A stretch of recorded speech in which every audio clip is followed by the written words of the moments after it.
بسم اللہ الرحمن الرحیم۔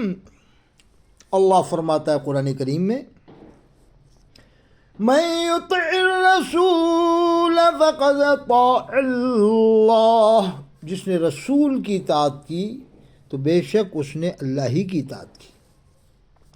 قل اطیعوا اللہ واطیعوا الرسول، اللہ فرماتا ہے کہ اللہ کی اطاعت کرو، اس کے رسول کی، واولی الامر منکم، تم میں جو اولی الامر ہے اس کی اطاعت کرو۔ قرآن میں ہے لا تغلو فی دینکم، دین میں غلو مت کرو۔ غلو کا مطلب ہے کہ جس کا جتنا مرتبہ ہے اتنا ہی مانا جائے۔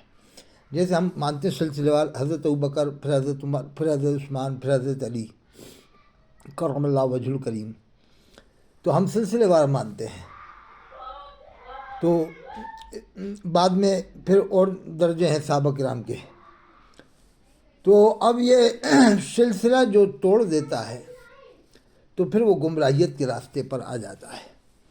دیکھیے، اللہ اور اس کے رسول کو جو مانے، کلمہ پڑھے، لا الہ الا اللہ محمد رسول اللہ، نماز کو مانے، روزے کو مانے، زکوٰۃ کو مانے، حج کو مانے، قرآن کو مانے، 30 پارے مکمل، اہل بیت کو مانے، صحابہ کو مانے، مسلمان ہیں۔ ضروریات دین کو مانتا ہے اس کو مسلمان ہی مانا جاتا ہے۔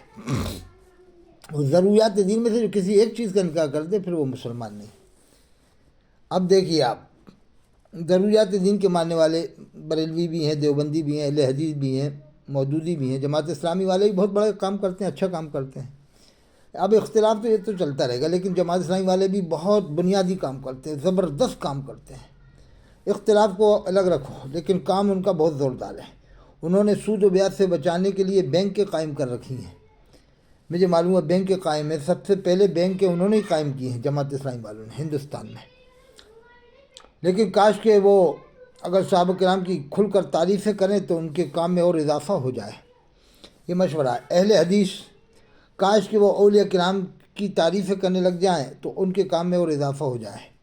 شرط ہے کہ اولیاء کرام کے بھی گن گائیں، کھل کر ان کی تعریفیں کریں۔ جیسے بڑے بڑے جو ولی ہیں، حضرت شیخ نظام الدین اولیاء، حضرت شیخ محی الدین چشتی اجمیری رحمۃ اللہ علیہ، اگر ان کے مزارات پر نہ جائیں تو کم سے کم ان کے گن تو گائیں، جو بڑے بڑے ولی ہیں، لیکن وہ گن بھی نہیں گاتے۔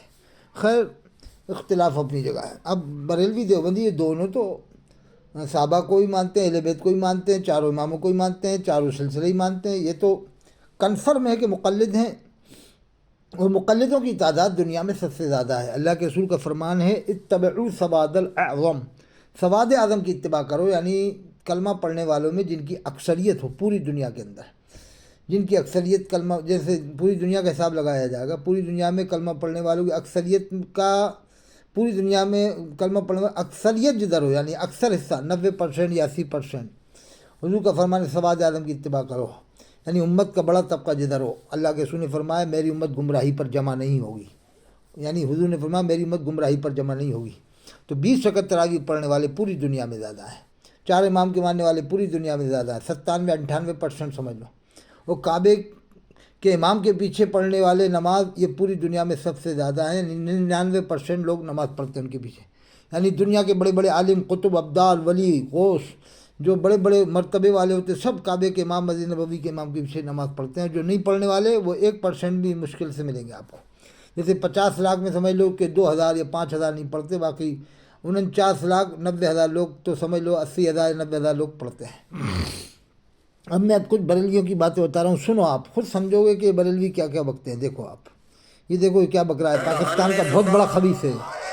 بزدل بندے کا کام بھی نہیں ہے اس پاس سے آنا، اور یہ بھی ذہن میں رکھیں کہ یہاں لگتا نہیں ہے کہ اس گلی میں کوئی ایسا بندہ ہو جو کہے کہ لبیک کے نعرے سے تقدس پامال ہوا ہے۔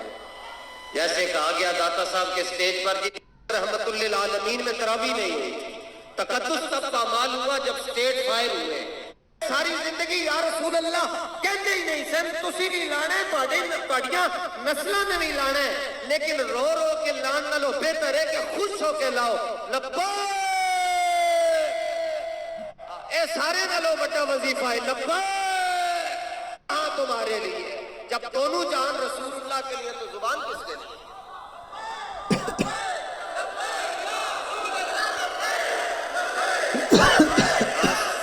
دیکھیے فخر سے ایسے توجہ سینہ چوڑا کر کے کہا کرو یہ کیا ہوا جی ہم خالی حنفی ہیں، ایسے اب سنو، بہت غور سے سننے والی بات ہے. ہم سنی بھی ہیں بریلوی بھی ہیں. چوڑا کر کے سینہ پورے عرب والوں کو یہ نعوذ باللہ کیا کہہ رہا ہے، پورے عرب کے لوگوں کو پس پردہ کیا کہہ رہا ہے. بریلوی بھی شبہ ٹھیک ہے دیا، بات ختم ہو گئی. نہیں، بات نہیں ختم ہوتی. بات تب مکمل ہوتی ہے جب بندہ کہتا ہے میں بریلوی ہوں. کہتے ہیں بریلوی کا مطلب کیا ہے؟ میں نے کہا بریلوی کا مطلب ہے یہ حلالی بچہ ہے، یہ متع کے ذریعے دنیا میں نہیں آیا، یہ نکاح کے ذریعے دنیا میں آیا. ایک گالے لکھیا پڑھیا سب بلا رہی ہیں. ایک نام سجن. دیکھو اس نے مردود نے کیا کہا ہے، پاکستان کا بہت بڑا مردود ہے حسن رضا، کمین شیطان. وہاں تو ایسے شیطان بہت ہیں پاکستان میں، بڑے بڑے خبیث شیطان ہیں سالے. کہہ رہا ہے کہ جو بریلوی وہی ہے جو حلال یہ نکاح سے پیدا ہوا ہے، ورنہ متع کی اولاد. یعنی عرب والے نہیں مانتے، وہ بریلوی بھی نہیں کہتے، اور جامع ازہر والے بھی بریلوی نہیں کہتے. یا انڈیا میں کتنی خانقاہیں بریلوی نہیں کہتی ہیں اپنے آپ کو. لکھنؤ ہے، رامپور ہے، بدایوں ہے، یہ بریلوی سے چڑھتے ہیں. اور یہ مردود کیا کہہ رہا ہے پاکستانی خبیث، یہ کہہ رہا ہے کہ وہ جو ہے کہ متع کی اولاد. اب دیکھو اسی نے مفتی سلمان اظہری کا بھی رد کیا ہے. یہ دیکھو آپ، یہ دیکھو، میں بھی آپ کو بتاتا ہوں، ذرا رک جاؤ. اسی نے مفتی سلمان اظہری کا رد کیا ہے. سواری پر بٹھایا گیا. اب یہاں نہ کوئی رشتہ دار ہے. میرے آقا صلی اللہ علیہ وسلم تو یتیم تھے، والد بھی نہیں اور والدہ بھی نہیں تھی. صلی اللہ علیہ وسلم تو یتیم تھے، والد بھی نہیں اور والدہ بھی نہیں تھی. صرف ایک مولوی نے اتنا کہہ چھڑیا حضور یتیم ہے. اعلیٰ حضرت کو پتہ چلتا ہے. اعلیٰ حضرت کل کے رضا ہے خنجر خون خار پرک بار. آدھا سے کہہ دو پتر لگ دے تو آدھا سے کہہ دو بچے لگ دے تو آ رہے امام محمد رضا. آپ نے فرمایا ہاں جی مسئلہ پوچھا گیا، حضور نے سرکار دے وال لفظ یتیم دی نسبت کی تھی. فرمایا کافر ہو گئے. پورا گروپ سی جی فارورڈ بلاک انہوں نے بنا چھڑیا. اعلیٰ حضرت نے فرمایا بلاؤ مولوی. آپ نے دیکھو سامنے بلایا. کیا کہہ رہا ہے، جس نے یتیم کہا اس پر فتویٰ لگا دیا کہ نہیں. تو یہ دیکھو، یہ جو چاہتے ہیں بول دیتے ہیں لوگ.